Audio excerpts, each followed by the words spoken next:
That was a good one. That was a good Monday clap. I feel good about that one. Yeah, welcome back, guys. Hope everybody had a good weekend. We are here on the set of Bets and Breaks. I'm excited. Abby's back. She was gone for the weekend. Joe got a chance to go down to the North Shore with us. Yeah, I missed out, apparently. Why didn't you come join? How far is the North Shore from you? Because I'm in Belchase, so I was like, an hour and 45. I could have made it work. It wasn't a bad drive, and I almost did. Because y'all got some cool interviews, and he kept texting me, and I was like, man, I have so much FOMO. Like, I wish I was at the show. Damn, I should have just dropped one little line and be like, damn, so you didn't want to be with us today or what? That Guilt tripper? Yeah, exactly. That'd have done it. I needed to pack, though. I know. That's why we have a lot of moving parts coming up in the next couple of weeks. So. Yeah, but it was good. We went down there for a show. It was fun. There was interviews, media. We did some card breaking, collectibles. It was fun. Lots of stuff y'all did. All right, well, let's get into it. Let's do it. Big, huge trade happened. Of course, we'd already filmed. Yeah, it was Friday afternoon, right? Trey Lance to the freaking Cowboys. Wild. Here's what they got in return, though. And Joe and I were trying to figure out why this would happen, and we're kind of on different stances here. The 49ers, remember, they traded up for Trey Lance to take him 3rd overall, and they just got a 4th-round pick for him. That's it.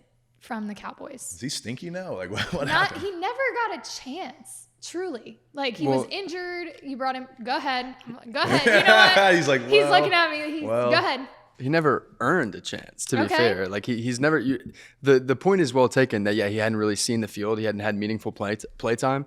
But they drafted Brock Purdy after him, and he saw playing time. And then they traded for Sam Darnold after having Trey Lance. So to me, that's not saying he never earned the opportunity to play. It means they needed to go get other people. Because he wasn't good enough? Or I don't disagree with you. It wasn't working. Straight up, Kyle Shanahan came out and said, like, look, he didn't want to be here. We just couldn't get on the same page. It wasn't working for us. That's why they let him go, which is why I told you maybe that's why they were more than willing to take up just a 4th-round pick for him, because if you trade up for a quarterback, you're normally looking for a little bit more in a deal if you're going to trade him. Yeah. Especially with the money and stuff. But did he have some like flashes where he was good like that, right? Like he played, how many games did he play? Not a lot. No? 2, he 3? got injured. It might have been 4, around 4. What happened? Jimmy G got hurt, right? Then Trey Lance was the guy for a couple weeks. And then he got hurt. He to be fair to your point, yes, he's had a pretty injury-plagued career so far. But I mean, that goes into being a good quarterback, right? No doubt. Yeah. So again, they're just working. So one of the things that I always think about with the Red Sox, why they traded me, I don't know. I think they were so advanced in their medical history, like all my medical history, all the things that they could see into the future and be like, Anthony's going to have injuries. He's not going to be effective in the future. And so let's sell high right now. And maybe that's what I'm saying is maybe the 49ers know some shit on the back end that none of us know about, that they're going to be like, he's going to break down in 2 or 3 years again. He's going to have another major injury. Might as well recoup something right now while there's some speculative value to him. Right. Yeah. And it is a business. This whole thing is a business. So Trey Lance here, Sam Darnold's QB2. I think they said it was like 90 minutes before he went to John Lynch and was like, hey, I want to be traded. So he requested a trade. And good on the 49ers for coming through and, they realized it wasn't working, so now he's in Dallas. That being said, the drama moves to Dallas because was that a move to pressure Dak Prescott? I think it is. Because there's a lot of murky waters around Dak after last year, and people aren't sold on him, but some people are. That might be a move to kind of pressure him a little bit. I went to eat with Jared Mitchell, and he's on the Mic'd Up show. I'm sure they're going to talk about that tonight. They do their show here at our shop. But I sat down and was like, what was that about? And they were like putting pressure on Dak. 100%. It was like, yo. And then, so Jared Mitchell's girlfriend also has a podcast where she covers the Steelers. So she's big in the NFL. She knows. She started breaking down his contract over the next couple of years, like Trey Lance, and like how it was affordable for the Cowboys. And basically like he could be the guy next year based on his like, I don't know, all the escalators and stuff. So it was like pressure on Dak to be like, yo, you perform this year, otherwise you're out. We can move you. And we got somebody ready to step up. I don't know. So Jerry Jones, like, obviously he won't come out and say that. He said it wasn't that. Like, it wasn't. It was just a business move, whatever. But Dak's contract is up after 2024. Maybe that's what it was. That's Are what they now? Yeah. They haven't. Yeah, it's like, hey, we're not going to extend you if you're not the guy, if you can't get us past, one win in the playoffs. Right. And they bring in Trey Lance. You wouldn't do that with Cooper Rush. Cooper Rush was good when he needed to be, but that's not a guy that's going to replace Dak Prescott. So that pressure was not in the quarterback room. Now you're bringing in a young guy who's looking to really get his career off to a kickstart because it just hasn't happened yet. He's got a lot of talent if he can stay healthy. So yes, there is pressure on Dak. I know Dak came out and said, I didn't expect it, but it's tough, but it is what it is kind of thing. It's a business. I get that. But he said he felt bad for Will Grier. Yeah. So Will Grier was QB3 before Trey Lance got brought in. He went off in his preseason game yesterday. He threw for, listen to these stats because I when I read them, I didn't think they were real. He threw for 305 yards and 2 touchdowns. And then rushed for 53 yards and 2 touchdowns. So those are some killer stats. Obviously, he'll probably be cut because you have Dak Prescott, Cooper Rush, and now Trey Lance. But good for him for being able to show off what he can do in that game, and hopefully another team picks him up. Yeah, and I was snapping for the Cowboys. I think that's as we say, it's a business, right? But kudos to them for giving him the showcase. Yeah. Now a team can see what he can do over the course of a full game, and see where he fits in their system. Again, I don't know X's and O's of football, but I know business is sport, and I'm sure somebody that needs kind a of backup depth, quarterback exactly. like that. That kind of depth is valuable. So Dallas might. What's that? I said Dallas might. Yeah, they might be. You are not high on Trey Lance at all, huh? Well, I'm just looking at Dallas' situation. I mean, so Dak's got to re-sign next season? After with the way that quarterbacks are signing these days, like we just saw Jalen Hurts, just saw Lamar Jackson. Right. He's not going to get what he wants. He's going to want way more money than they're going to be willing to give him because they also have to. Micah Parsons he's going to have to get paid. CeeDee Lamb's going to have to get paid. Like they have guys that are still on rookie deals that are some of the best in the league at their position. Like they're not going to have the money to go around, and so I don't think Dak's going to be there long term. Wow, I love it. Well, the Cowboys swung a deal for sure. Yep. Leave it up to Jerry Jones. In some more exciting news, the Little League World Series wrapped up and California beat Curaçao 6-5 in beautiful, dramatic fashion.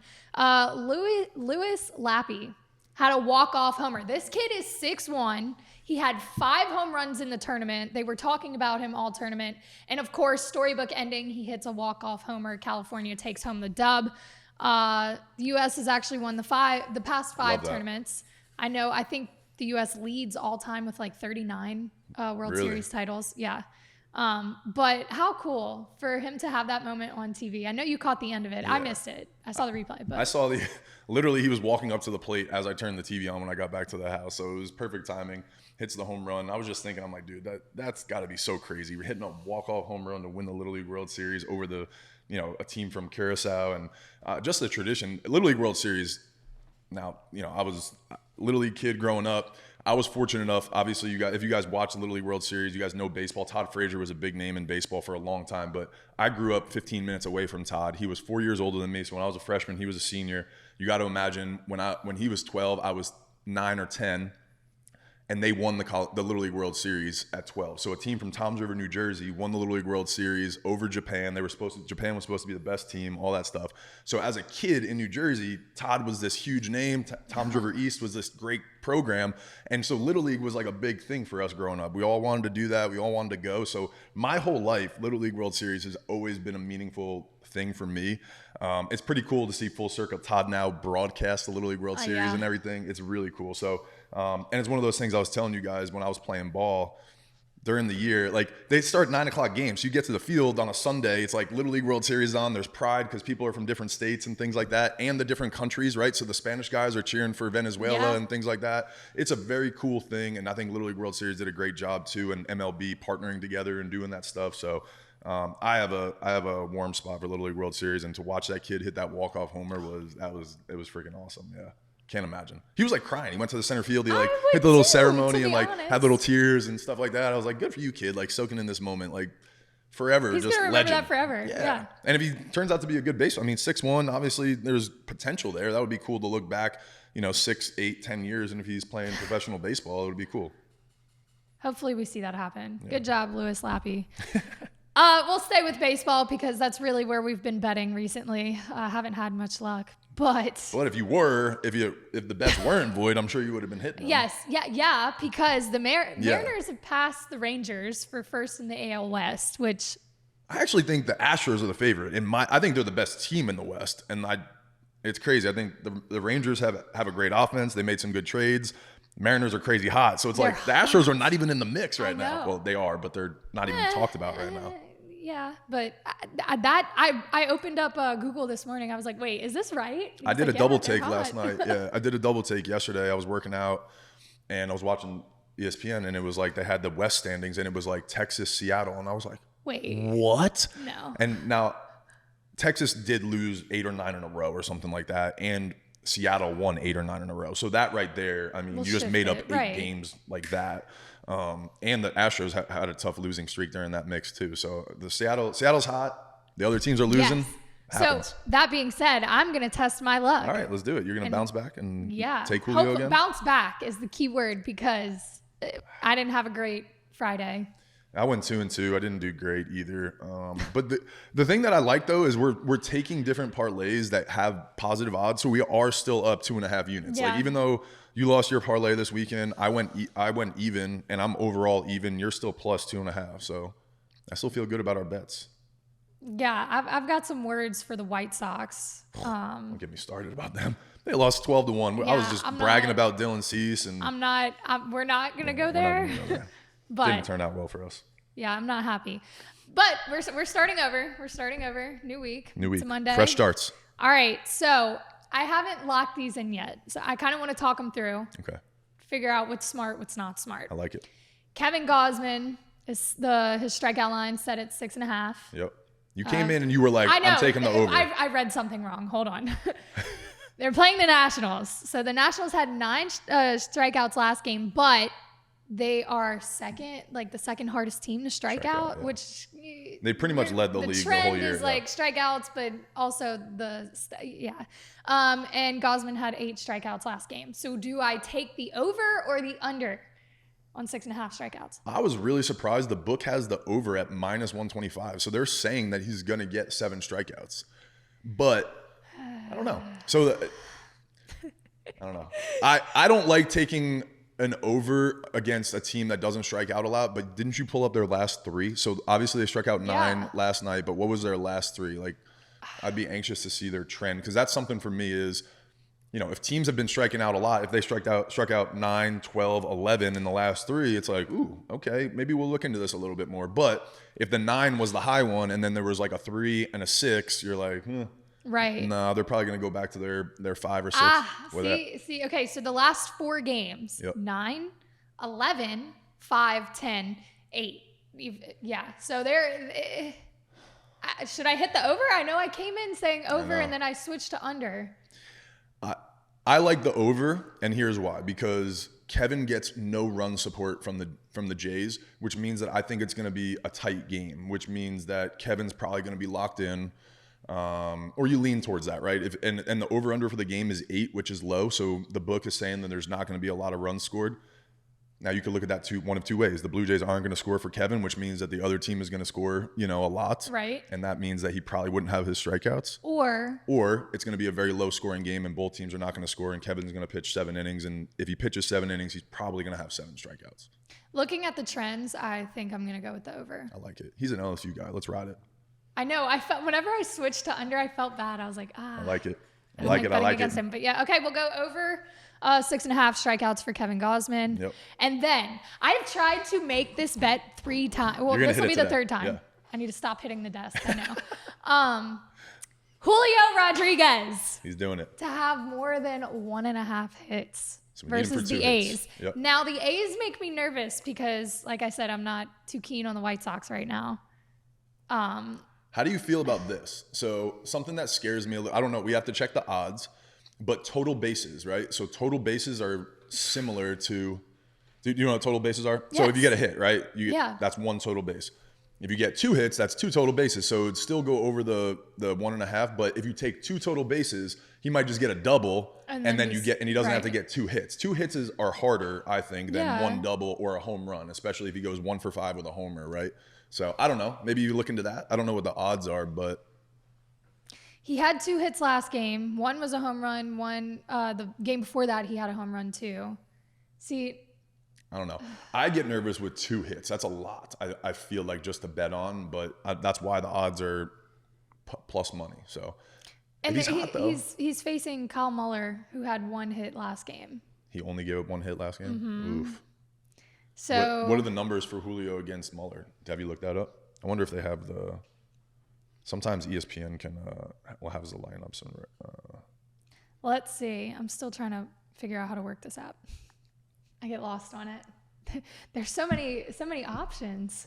And if you go to StatMuse, that's a good one too that you can like type in requests and stats. I don't know why you can't like. There we go. Okay, so you're saying total bases? I don't know. I was just throwing it out there.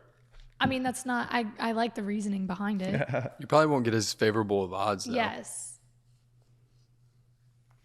But at this point, I just need to bounce back. You're still up. You're still up against. I am, but Julio is 2 for 3 in his career against Kyle Muller. So he's seen the ball well off of him in 3 at bats. I don't know. I like the 2. Stay with the 1.5. That's what you wanted. That's what you've been betting. I've Stay been with trying it. for Stay. 3 weeks. Don't let me talk you out of it. I've been freaking sucking. I'm going. Yeah. Over 1.5 hits for Julio. I love it. Again, tried to make this bet. This is the 3rd time, so maybe 3rd time's the charm. We're sticking with it. I love it. And then this. Okay, so I think parlay all of this. Braves Rockies over under 20.5 hits. That's a lot. That's a lot. Gomber gives up a lot of hits. Elder, not that many. But we're in Colorado, so the ball flies. The altitude's different. I don't know. I like the Braves better of the over-under for 7.5. Okay, so okay. Yeah. That's why I was going to say maybe I should just take the Braves. For 8 runs. Again, right? So the ball flies there. The Braves have the most home runs in the league. They hit for the most power, which means that even when they miss balls, these balls are going to carry a little bit more. So that's why I like the Braves scoring 8 runs at Colorado with Austin Gomber on the mound, who gives up a shit ton of home runs. So all right. The fly ball pitcher, yeah. That's the parlay, and we can single out where we want to single out. But Gausman over 6.5 strikeouts, Julio over 1.5 hits, and the Braves over 7.5 runs. I love it. Please, God. Okay. So are you taking them individually too, or just parlay? I think kind of what I did last week. We're gonna parlay and then take little bits of each one. I like it. Okay, cool. Well, yeah, my weekend picks 2-2, not the greatest. The A's crushed the Sox Friday night. Dylan Cease was 2-0 with a 2-something ERA against them, and it didn't go well. The White Sox made some errors, so he didn't have a ton of earned runs. It just didn't go their way. 12-1, not good.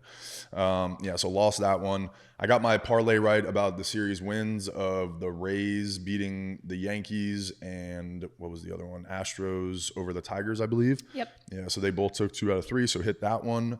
Lost the ladder pick with 10-second runoff. Sorry, Joe. That was a tough ending. Bad beat. It's tough. Strider hit his Ks, though, so hit that one. So I'm even on all my picks so far. Even though I'm 7-10, which is not the best winning percentage, I've hit a few parlays, and so I'm even money right now. Today's picks. Yesterday I had a bad beat. I took a bet in the shop yesterday, and the first 2 hit. And I was telling you, I was like, man, I feel good about it. I had a $50 bet on it. Mariners were up 3-0, 8th inning, gave up 2 runs. I had them -1.5. So they won 3-2, but they didn't cover my spread. So I lost that one in the 8th inning yesterday. But today I'm doubling it down. We're going back to Seattle -1.5. That's -125 odds. They're playing Oakland, as we mentioned earlier. I'm taking the Braves. Yes, run first inning, +165. We talk about that a lot. I love that pick. You know that. Again, Acuna, Riley, all those guys in the lineup. First inning against Gomber, home runs. Anytime you have the ability to hit a solo homer, I like that. And I'm going to take Blake Snell 6+ punchies and San Diego to score 4 runs. They're facing Adam Wainwright. I love the guy. He was like one of my idols growing up, but he is too old to be pitching in the major leagues right now. He's getting shellacked, and as much as I love him and I'm a huge fan, he's going to give up some runs. So I'm going to bet that San Diego is going to score 4 in the game. That's -125, that parlay. putting them all together gives me plus 650. So what I'm going to do is throw a quarter unit on all 3 plays and then a quarter unit on the plus 250. So I'm going to be in for 1 unit on all of my bets today, which means I'm betting $25 4 different times for $100. And then we're going to throw in $10 on the home run parlay. That's it.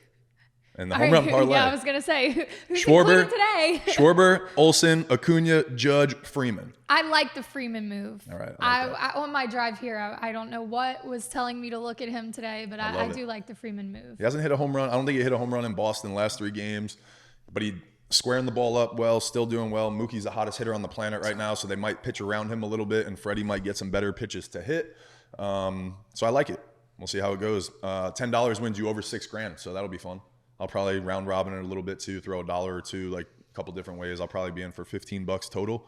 So if 2 of them hit, I'll probably break even or make a little bit of money. Not bad. Before we get into breaking news, yes, Joe, I'm going to give you a second. We did talk about the ladder last show. And unfortunately for you, yeah, I think, as you put it, Vanderbilt blows, right? Yeah, they're not good at the sport. I'm gonna give you 20 seconds to go. Yeah, so Notre Dame, they did exactly what we needed them to do. The first 2 legs, USC hit, everything was all fine and good. Hawaii is legitimately one of the worst teams in all of FBS. They are horrible, and Vandy tried their hardest to lose to them. They won. The only reason they won by 7. The only reason they won is because they returned a kickoff for a touchdown. Their offense is abysmal. Their defense is abysmal. I will never have their back again. I don't care about Vandy. Let's move on. 20 seconds. Boom. All right. Yep. That's tough. Okay, sorry, so for those of you who bet on the ladder, we're so sorry. Obviously, Joe is really upset about it too. But Are you we going bounced to back start week over? 1. Week 1, yeah. That was week 0, so week 1 feels all right too. It's it was preseason. It was a test run. It's not a preseason of the sport, you know what I mean? But Yeah, we were gotcha. just warming up. Yeah, it was week 0. It doesn't, yeah. Okay, so you're going to work out the kinks and have it ready to go on Friday, right? We'll just never mention Vandy again, Okay. and we should be okay. Friday, we'll have a better ladder for you. All right, you can go ahead with the breaking news now. All right, we're going to run through this real quick. Kevin O'Neill named CEO of Leaf. Last week, we talked about their little debacle, and they fired their CEO. I'm going to do some homework. This was just released, right before we turned on the cameras. So Kevin O'Neill was an executive for Topps for 10 plus years, and then just recently took a vice president of sales at Beckett. So I think this is the same Kevin O'Neill that's been in the hobby for a long time. It's kind of a common name, but I think it's the same guy. So that'll be interesting if he just took a job with Beckett and then took the CEO role just a month within the same month. So that'll be interesting.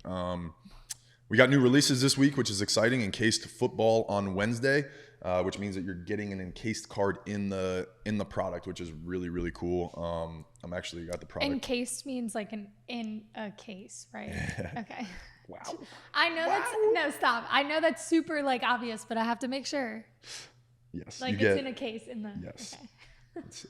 I'm going to read the Please product don't close description. I wish the word sounded more like what it was. So I wish you could tell more. I wish you could get context clues what's sad? from the word to figure out what it means. Okay, I came in here all happy. I'm like, it's Monday. I'm going to be in a good mood today, and I'm getting bullied. It's not okay. Well, you asked if encased means is it in the case? It was a question. This is called accountability. That's all. We're just good friends. That's it. You're better than that. That's all. That's it. We're just holding you to a standard.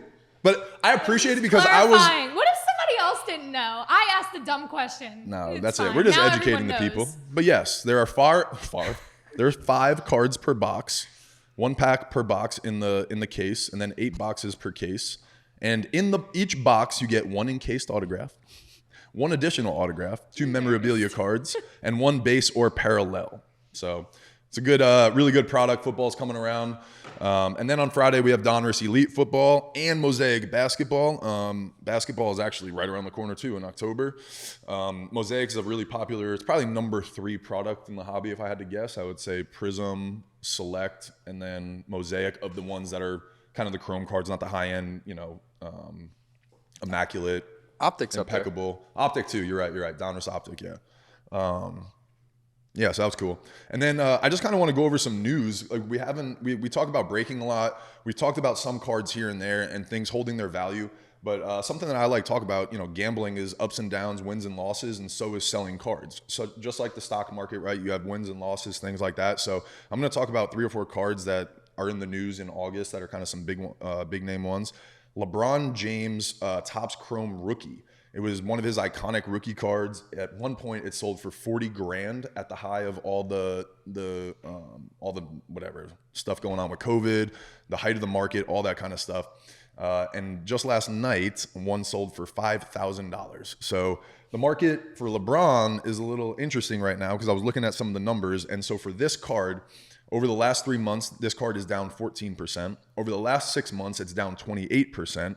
Over the last year, it's down 37%. Over the last 2 years, it's down 69%. But at an all-time high of, at all time, it is appreciated over 2,000% because the first sale of this card was at $200. So if you did buy it in 2003 when he first came out, and you got the PSA 10 at that point, you probably paid $200 for it, and you could sell it for $5,000 right now. That is a 2,000% increase.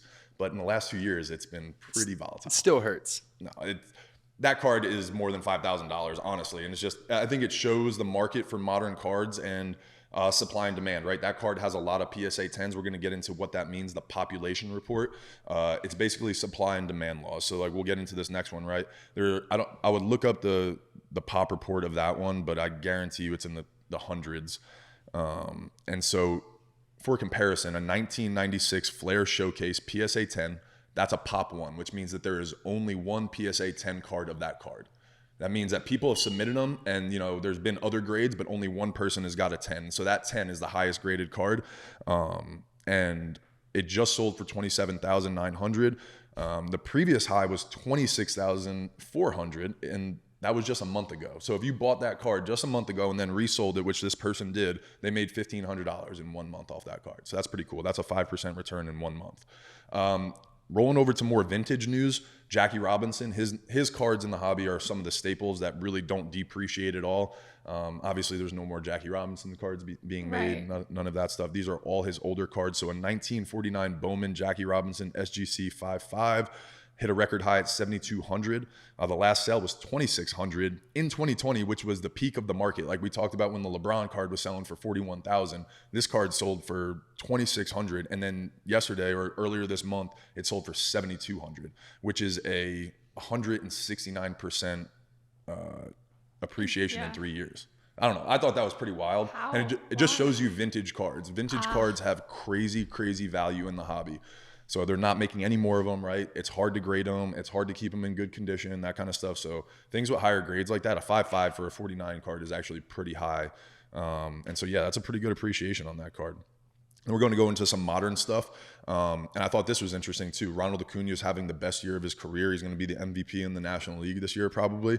And his rookie card has sold 6 times over the past year, and it's only appreciated 1.6%. And I would think right now he would be at the all-time high. So. Right. I don't know. It's just interesting to see how the market is, right? It's a little bit of a volatile market right now. Well, I'm sorry to cut you off. What would be the reason for that? Like, why would it only go up that much, like 1.6%? My speculation is there's so much stuff out there in the market that these cards, there's so many Acuna cards that you can buy that they just don't have that same value and demand that the vintage cards have. So I think vintage cards are a lot more stable investments because it's simple. Hey, there's 6 Jackie Robinson cards that you can collect from 1945 to, 1960 that are cool, valuable, whatever. There's just not too many of them. The supply and the demand is very simple. It's this many that are out there, and they're printing more Acuna cards every day, right? So to me, that's what it is like, it's kind of that junk wax era and things like that where people are just producing so many things. Right. And supply and demand laws. That's what I think. Yeah, because people want things that not everyone has. Exactly. Yeah, so that's the breaking news, the hobby news, the collectibles news for you. How do we do today, Joe? I feel like this was a longer one. It was. We're coming up on 30 minutes. Nice. Okay. I feel good about it, though. Yeah. Yeah. We had to recap the weekend. Yeah. Good stuff. And we're not going to be back tomorrow. I was going to say. Right? Friday. We got a lot going on. Y'all should be excited, though. Wait, are we going to do something Friday? We're going to do bets and breaks in Chicago? Let's do it. That's what I'm saying. Okay, cool. Surprise, we're going to Chicago. You didn't even let me get that out. Well, maybe it slipped your mind. You said you got a lot of things going on. It's that's Monday. What I was talking about. We have a lot of things going on this week. We're headed to Chicago to get some we're actually going to a White Sox game, funny enough. But we're going to get some cool content and a Cubs up there. Game. So, The Cubs game is the game where the girls. So we're going up because we're. Wait, first off, I need everyone to know I have to pack so many clothes for this trip. You should have seen all the shit that she brought. Are we going to 2 baseball games? Yeah. No one wanted to tell me that. I said baseball games. Yeah. Didn't we? I think I said games. I'm gonna wrap it up. I said at least 1 baseball game. So let's. I think she wants to turn the cameras off. She's about to yell at us. I know. See y'all Friday. No, I think we need to keep it one. Let's play safe. I like it. I could pull up the text and see, but I mean, I thought it was understood that Monday we were doing the game with the girls. So that's baseball game number 1, right? And then I texted you yesterday and said, we're also going to go to a White Sox game. So 1 and 1 is 2. All right, hold on. So we have context, obviously. Let's say why we're going. Well, explain why we're going to Chicago. Yeah. So obviously you guys know we do a lot of this media stuff, and we produce a podcast for Taryn Cloth and Kristen Nuss. They're top 3 in the world right now in beach volleyball. They played in our backyard here at LSU. And so we like to support our LSU athletes, and we think they're doing some great things. We think they're going to go to the Olympics next year in Paris. So we're creating some content for them. We're kind of helping them build their brand. And so we're going to go up to the AVP in Chicago. They won it last year. So hopefully we get some cool content. Hopefully they win. But then on Monday, we're going to set them up. We're going to get them on the field with the Chicago Cubs.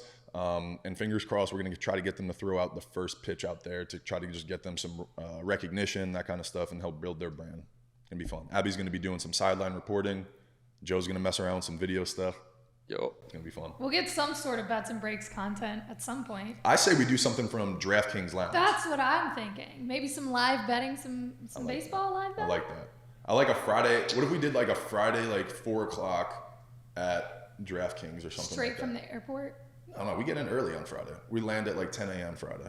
We're leaving early Friday. Turn the damn cameras off. We'll see you all See you guys Friday.